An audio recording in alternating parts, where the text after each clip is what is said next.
माझं काय मत आहे का आंदोलन करताना आंदोलन करायची वेळ येतं आणि केल्यानंतर सरकारनं कसं समोर गेलं पाहिजे, कशा पद्धतीनं ते हाताळलं पाहिजे, हे कौशल्याचा त्याचा भाग आहे, प्रशासनाचा भाग आहे.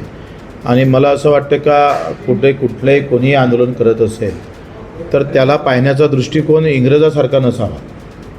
कोणी असो, गुन्हा उद्या ओबीसीचा असेल, धनगर समाजाचं असेल, मराठ्यांचं असेल किंवा अधिक कोणाच्या शेतकऱ्याचं असेल, मजुरांचं असेल, आंदोलन हा लोकशाहीनं दिलेला एक मोठा शस्त्र आहे. आणि ते त्या पद्धतीनं त्याला आपला दुश्मन न समजता त्याला कशा पद्धतीनं मदत करता येईल, काय करता येणार, अगदी कोणी असो. सरकारच्या भूमिका हा म्हणजे मला असं वाटते का आंदोलन करणारे म्हणजे दुश्मन. उद्या आमच्यावर जे झालं, आम्ही जेव्हा शेतकरी आंदोलन करत होतो तेव्हा सरकारच्या भूमिका ह्या स्पष्टपणे आम्ही रॉंग करतो का, आम्ही बेकायदेशीर मागणी करतो आहे का, तो भाग अलग आहे, त्या पद्धतीनं हाताळा. परंतु भूमिका ह्या सगळ्यांसाठी समान असणं गरजेचं आहे.